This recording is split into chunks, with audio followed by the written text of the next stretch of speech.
Sir చాలా మంది viewers మనకి ఏఐఎఫ్ ఆల్టర్నేట్ ఇన్వెస్ట్మెంట్ ఫండ్ గురించి అడుగుతున్నారు, దాని గురించి ఏంటో చెప్తారా? యా, ఇది చాలా మంచి ఇన్వెస్ట్మెంట్ ఆప్షన్. ఏఐఎఫ్ మనం గతంలో ఎపిసోడ్లో చెప్పుకున్నాం. ప్రతి ఒక్క ఏఎంసీ అంటే అసెట్ మేనేజ్మెంట్ కంపెనీ దగ్గర మ్యూచువల్ ఫండ్స్, పిఎంఎస్, ఏఐఎఫ్ అని 3 ప్రోడక్ట్స్ ఉంటాయి. అట్లాగే ఈ ఏఎఫ్ అనేది కొంచెం హై హ్యాండ్ ప్రోడక్ట్, అంటే కొంచెం మన మారుతి ఎట్టుగా మనం కంపేర్ చేసాం దీన్ని. ఒక హై హ్యాండ్ ప్రోడక్ట్ అంటే ఇందులో మినిమం ఇన్వెస్ట్మెంట్ వచ్చి 1 crore చేయాల్సి ఉంటుంది. ఆ 1 crore తర్వాత వాళ్ళు మేనేజ్ చేస్తారు ఫండ్స్ని. ఇప్పుడు చూడండి, చాలా మందికి దగ్గర 1 crore పెట్టి ఒక ల్యాండ్ కొందామా, లేకపోతే ఒక ఎకరం ల్యాండ్ కొందామా, ఒక అపార్ట్మెంట్ కొన్ని రెంట్కి ఇద్దామా, ఇట్లాంటి ఆప్షన్స్ చాలా మందికి ఉంటాయి. సో అలా చేసే బదులు ఏంటంటే 1 crore కనుక ఏఎఫ్ లో ఇన్వెస్ట్మెంట్ చేస్తే వాళ్ళకి లాభాలు ఎలా ఉంటాయని చూద్దాం. చూడండి, ఏఎఫ్ లో మొత్తం 3 కేటగిరీలు ఉంటాయి. కేటగిరీ 1, 2, 3 అని. సాధారణంగా ఏఎఫ్ లో కేటగిరీ 1, 2 లో ఏంటంటే వాళ్ళు ల్యాండ్స్ లో కూడా ఇన్వెస్ట్మెంట్ చేస్తారు. అలాగే కొన్ని ఏంజల్ ఇన్వెస్టర్స్ లాగా పెద్ద కంపెనీస్ లో పెద్ద మొత్తంగా ఇన్వెస్ట్మెంట్ చేస్తారు. అలాగే ప్రైవేట్ ఈక్విటీస్ అంటారు, వాటిని పెద్ద మొత్తంలో కొంటారు. సో కాబట్టి ఏంటంటే ఏఎఫ్ లో 1 to 3 కేటగిరీస్ మనం డీల్ చేయమండి. కేటగిరీ 3 అనేది ఉంటుంది, అది మనం డీల్ చేస్తాము. అదే రికమెండబుల్ కూడా చాలా మందికి. అందులో ఏంటంటే ఓన్లీ స్టాక్స్ మాత్రమే ఉంటాయి. ఒక మంచి ఫండ్ మేనేజర్ మంచి స్టాక్స్ ని సెలెక్ట్ చేసి ఒక 30 to 40 స్టాక్స్ కొంటారు. అట్ ద సేమ్ టైం ఒక 20% అంటే 20 lakhs వరకు పర్మిషన్ ఉంది అన్లిస్టెడ్ స్టాక్స్ కూడా కొనుక్కోవచ్చు. ఏఎఫ్ లో ఏంటంటే సాధారణంగా చాలా మంది తెలుసు నేషనల్ స్టాక్ ఎక్స్చేంజ్ లో షేర్స్ కూడా బయట మార్కెట్ లో ఉన్నాయి, కానీ అవి పబ్లిక్ అవైలబిలిటీ లేవు. అంటే మనకి ఎక్స్చేంజ్ లో ట్రేడింగ్ అవ్వట్లా. అలా చాలా కంపెనీస్ ఉంటాయి. రెలిగేర్ కంపెనీ మంచి బ్రాండ్ ఉంది, కేర్ హెల్త్ ఇన్సూరెన్స్ ఉంది, మంచి బ్రాండ్ ఉంది. అలాగే టాటా టెక్నాలజీస్, అది కూడా మంచి బ్రాండ్ ఉంది. టాటా టెక్నాలజీస్ కూడా మనకి ఇంకా లిస్ట్ అవ్వలేదు మార్కెట్లో. ఎప్పుడైతే మార్కెట్లో లిస్ట్ అవ్వలేదో, అన్లిస్టెడ్గా ఉన్నాయో, ఆ అన్లిస్టెడ్ స్టాక్స్ని అయితే మ్యూచువల్ ఫండ్స్ ద్వారా మనం కొనలేము, అలాగే పిఎంఎస్ ద్వారా కూడా మనం కొనలేము. సో ఏఎఫ్లో ఒక అద్భుతమైన అవకాశం ఉంది. అలాంటి అన్లిస్టెడ్ స్టాక్స్ ఏవైతే బయట మార్కెట్లో మంచి పొటెన్షియల్ ఉన్న స్టాక్స్ అన్లా లిస్టెడ్ అవ్వలేదో వాటి కూడా వీళ్ళు కొనే అవకాశం ఉంది. కాబట్టి ఒక ఎక్స్ట్రా బెనిఫిట్ అయితే మనకి ఏఎఫ్లో ఉంది. సో తద్వారా రిటర్న్స్ అనేది బాగా వస్తాయి. అదొక కండిషన్. ఇప్పుడు చూడండి, ఈక్విటీస్ మీద ట్యాక్స్ పడుతుంది, అదంతా తెలుసు. మ్యూచువల్ ఫండ్స్ లో మనం ఇన్వెస్ట్మెంట్ చేసుకుంటూ వెళ్ళినా మనం అంటాం 15 into 15 1 crore అని, అలా 2 crores వస్తాయి. అంటే ఎవరైతే ఒక దీర్ఘకాలంలో మ్యూచువల్ ఫండ్స్ ఇన్వెస్ట్మెంట్ చేసుకుంటూ వస్తారో వాళ్ళు మంచి 1 crore, 2 crores, 3 crores కూడా బిల్డ్ చేసి చెప్తాం. ఇప్పుడు చాలా మంది ఏంటంటే బయట బాగా ఇన్కమ్ పెరిగిపోయిన లెవెల్స్, చాలా మంది ఈ మధ్య 50,000 ఎస్ఐపి వేస్తున్నారు, 1 lakh ఎస్ఐపి వేస్తున్నారు. అలా కనుక వాళ్ళు 75,000 ఎస్ఐపి వేస్తున్నారు.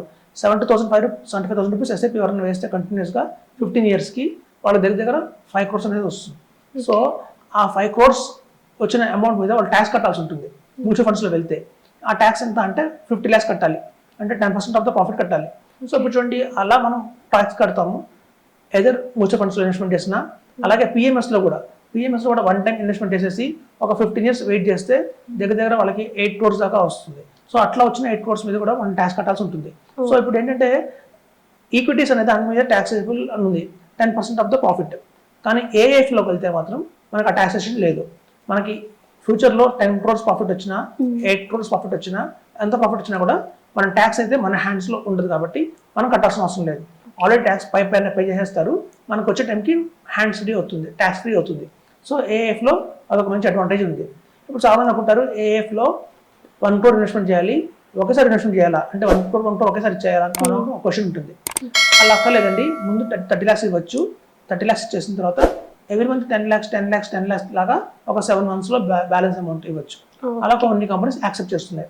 కొన్ని కంపెనీస్ ఎలా ఉంటాయంటే ముందు 30 lakhs తీసుకుంటాయి, తర్వాత ఎప్పుడైతే మార్కెట్లో డౌన్ అయింది ఒక మంచి టైం ఇన్వెస్ట్మెంట్కి అనుకున్నప్పుడు మన దగ్గర నుంచి 40 lakhs ఇవ్వండి అని చెప్పి వాళ్ళు ఒక రైజ్ చేస్తారు.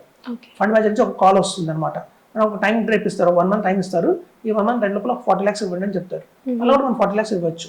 ఇంకా బ్యాలెన్స్ 30 lakhs మళ్ళీ ఒక 6 months 3 months మళ్ళీ వాళ్ళు ఎప్పుడైతే మార్కెట్ బాగుంది, ఇలా టైంలో ఇన్వెస్ట్ చేస్తే బాగుంటుంది, మంచి ఆపర్చునిటీ వచ్చినప్పుడు మళ్ళీ కాల్ వస్తుంది మనకి ఫండ్ మేనేజర్ దగ్గర నుంచి. అప్పుడు కూడా మనం ఇంకో 30 lakhs బ్యాలెన్స్ అమౌంట్ ఇవ్వచ్చు. అయితే కొంతమంది డౌట్ వస్తుంది, ఓకే ఫస్ట్ 30 lakhs ఇస్తాను, తర్వాత 40 lakhs ఇస్తాను, తర్వాత ఇచ్చే 30 lakhs నాలా కాలేదు అనుకోండి, ఏదన్నా because of any other responses వచ్చాయి, మనం చేయలేకపోతున్నాం, వాళ్ళు చెప్పిన టైం మనం డబ్బులు వెళ్ళలేకపోతున్నాం, అప్పుడు ఏమవుతుంది అన్న క్వశ్చన్ ఉంటుంది. అప్పుడు ఏమవుతుందంటే ఒక 70 lakhs మనం ఆల్రెడీ పెట్టాం కాబట్టి ఆ 70 lakhs వాళ్ళ దగ్గర హోల్డ్ అయిపోతుంది 5 years దాకా. 5 years తర్వాత ఆ 70 lakhs మీద మనకి ఎంత ఇంట్రెస్ట్ వస్తుందో ఆ ఇంట్రెస్ట్ ఇచ్చేసి మనకి క్లోజ్ చేస్తారు అకౌంట్. సో అట్లాంటి ఇది కూడా ఉంది. సో ఇప్పుడు ఏంటంటే ఆల్ ఓవర్ ఇండియాలో ఏఎఫ్ అనేది చాలా మంచి కంపెనీస్ రన్ చేస్తున్నాయి.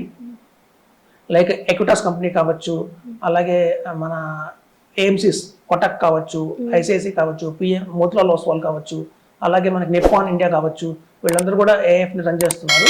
అయితే మనకున్న ఇన్నేళ్ళ ఎక్స్పీరియన్స్లో ఎవరిది పర్ఫార్మెన్స్ బాగుంది. ఇప్పుడు చూడండి మ్యూచువల్ ఫండ్స్లో కూడా అందరి దగ్గర మ్యూచువల్ ఫండ్స్ ఉన్నాయి. ఆదిత్య బిర్లా మ్యూచువల్ ఫండ్ ఉంది, డిఎస్పీ మ్యూచువల్ ఫండ్ ఉంది, కొటక్ మ్యూచువల్ ఫండ్ ఉంది.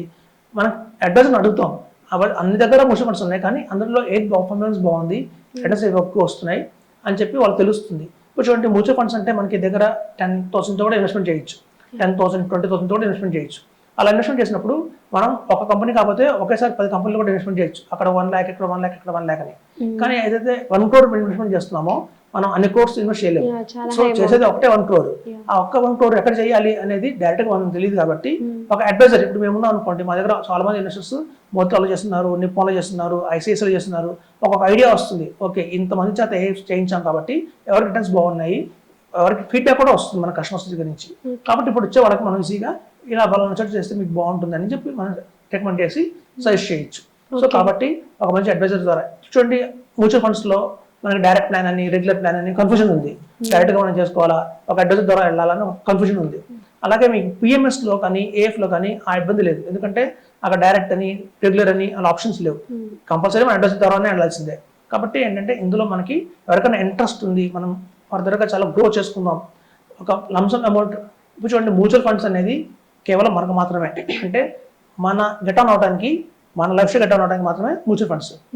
మనకి నా నెక్స్ట్ జనరేషన్ కూడా బాగుండాలి, మనం ఎంత వెల్త్ క్రియేట్ చేయాలంటే మన కోసం, మన నెక్స్ట్ జనరేషన్ కోసం కూడా వెల్త్ క్రియేట్ చేయాలంటే పిఎంఎస్కి వెళ్ళిపోవాలి.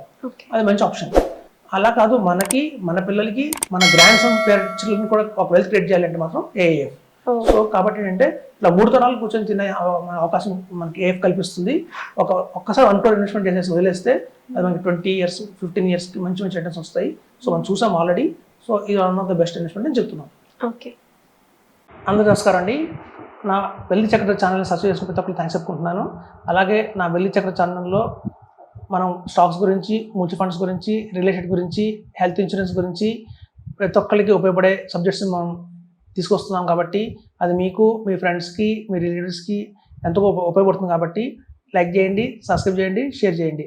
మీకు ఏమైనా సందేహాలు ఉంటే ఈ కింద ఉన్న స్క్రోల్ నెంబర్లో కాల్ చేసి నన్ను కాంటాక్ట్ అవ్వచ్చు. Thank you.